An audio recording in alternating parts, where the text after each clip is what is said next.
अखिल भूमंडलीय सर्व शिरोमणि मुनि समाज के संस्थापक आदि मुनीश्वर योगेश्वर सद्गुरुदेव शिव मुनि महाराज की जय।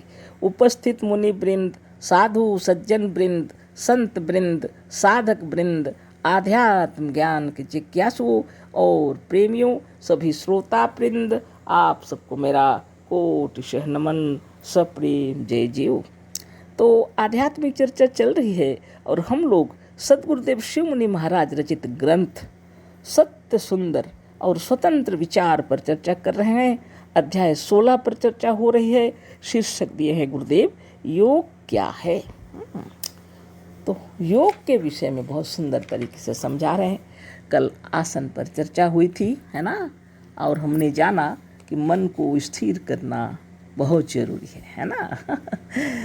आगे हम लोग पढ़ते हैं प्राणायाम। तो आसन भी एक योग है, जहाँ मन को स्थिर किए वहीं योग है ना।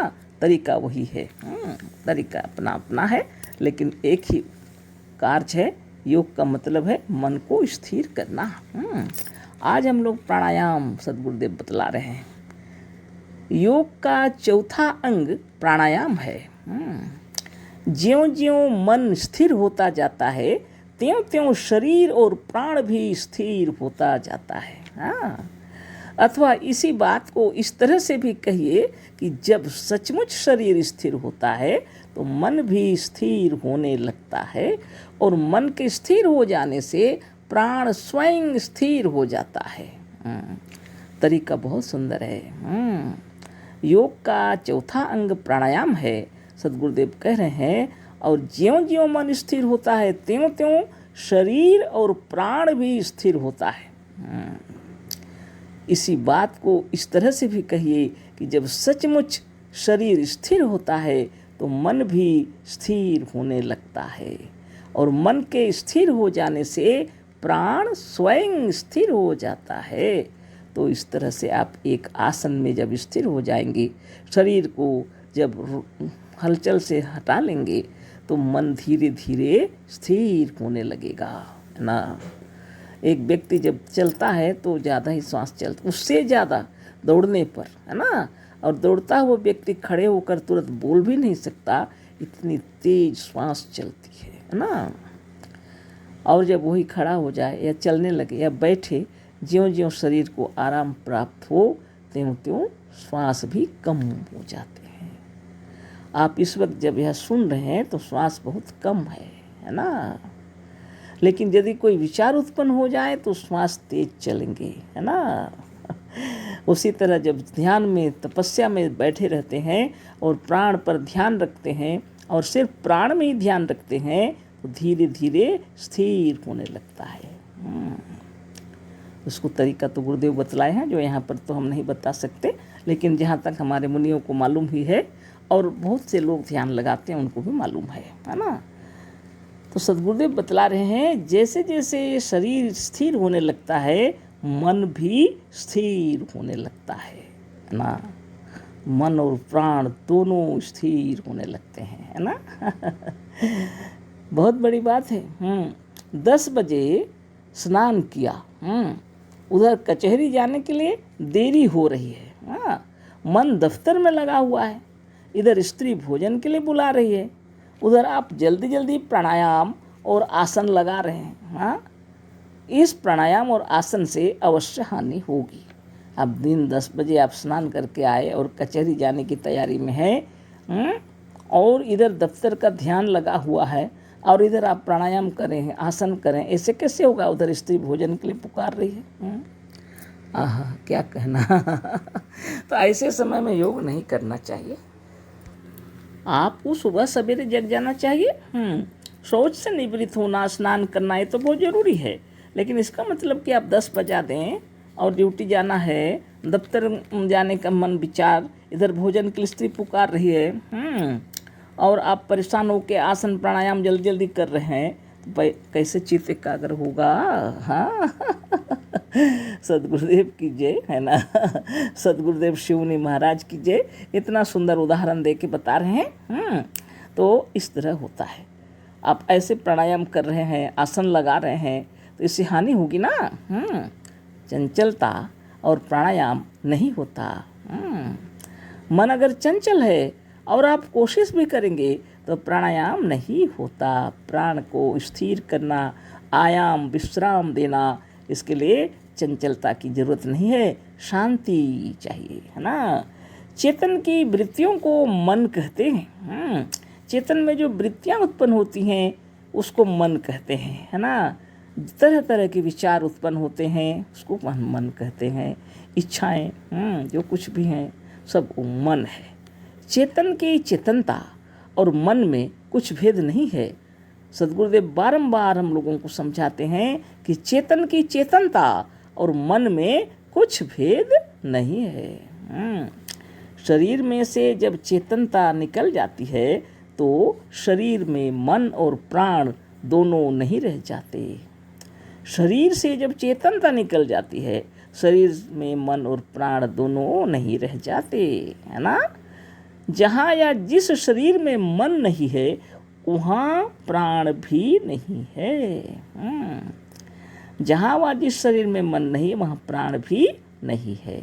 जहाँ से चेतनता निकल जाती है उस शरीर में यानी पार्थिव शरीर में मन और प्राण भी नहीं रहते। यानी चेतनता, प्राण और मन एक ही चीज है ना। अमुक मनुष्य का प्राण निकल गया, इसका यह मतलब नहीं है कि अब उसके शरीर में वायु नहीं है। अमुक मनुष्य का प्राण निकल गया इसका मतलब यह नहीं कि उसके शरीर में वायु नहीं है।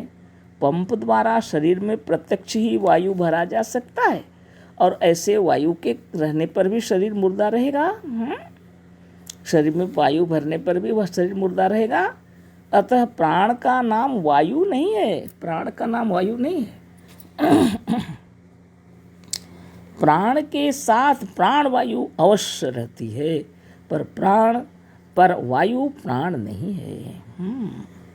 प्राण के साथ वायु अवश्य रहती है पर वायु प्राण नहीं है ना।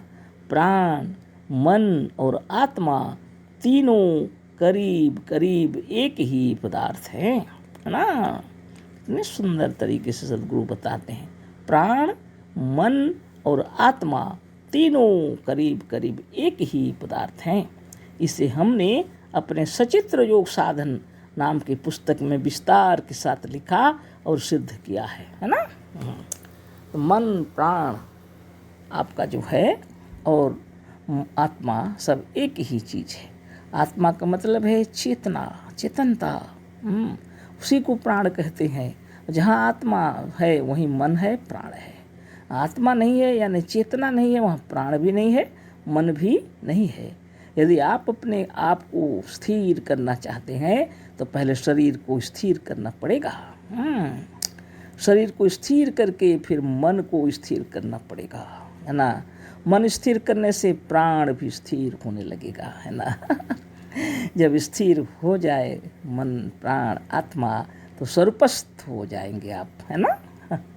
इसे हमने अपने सचित्र योग साधन पुस्तक नाम की पुस्तक में विस्तार के साथ लिखा और सिद्ध किया है। गुरुदेव कह रहे हैं। सब कहने का तात्पर्य यह है कि जब तक मन एकाग्र नहीं होता तब तक प्राणायाम भी नहीं होता। बिना मन एकाग्र किए जबरदस्ती प्राण को रोकना प्राणायाम नहीं है। बिना मन को एकाग्र किए जबरदस्ती प्राण को रोकना प्राणायाम नहीं है, किंतु एक बहुत ही भयंकर कार्य है। ऐसे आप नाक बंद करके प्राण रोकिएगा, ये गलत बात है, बहुत हानि होगी, भयंकर कार्य है। प्राण का ही दूसरा नाम मन है। प्राण का ही दूसरा नाम मन है। प्राणायाम का अर्थ है मन को रोकना। प्राणायाम का अर्थ है मन को रोकना, है ना। प्राणायाम का मतलब है मन को रोकना, प्राण को स्थिर करना, माने मन को स्थिर करना। जब तक चित्त एकाग्र नहीं है तब तक प्राणायाम नहीं होता। जब तक आपका चित्त चंचल है, एकाग्र नहीं है, तब तक प्राणायाम नहीं होता। अतः प्राणायाम का भी वही अर्थ है जो योग का है ना। तो प्राणायाम का भी वही अर्थ है जो योग का है। तो योग के अंदर जितने अंग हैं, यम, नियम, आसन, अभी प्राणायाम की चर्चा हुई, है ना। बहुत बड़ी बात है ना। तो मन को स्थिर करना है हर तरह से, और मन को स्थिर करने से प्राण स्थिर हो जाएंगे, है ना, और चित्त अपने आप में लग जाएगा, है ना। तो स्वरूपस्थ हो जाएंगे, है ना। बहुत ही सहज और सरल रीति से सद्गुरुदेव बतला रहे हैं। जब आप फुर्सत में हों तो आप एकाग्र होकर के इसका अभ्यास कीजिए, आप स्वरूपस्थ हो जाएंगे, है ना। रात्रि के समय में शांत हो जाए, जब सब तरह से कोई काम ना रहे, ऐसे समय में आप इसका अभ्यास कीजिए। जैसे जैसे मन स्थिर होने लगेगा वैसे वैसे चित्त एकाग्र हो जाएगा, प्राण भी स्थिर हो जाएगा, मन प्राण सब चित्त यानी आत्मा में स्थिर हो जाएगा और आप समाधिस्थ हो जाएंगे। इसके लिए स्वरूपस्थ होने के लिए मंत्रों का जाप करना चाहिए निश्चित रूप से, और नहीं तो प्राण का ध्यान करना चाहिए। तो शुभ संकल्प के साथ ध्यान करते करते स्वरूपस्थ हो जाएंगे, है ना।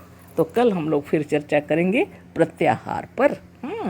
तो अशेष धन्यवाद, कोटिशः नमन, सप्रेम जय जीव। सद्गुरुदेव शिव मुनि महाराज की जय।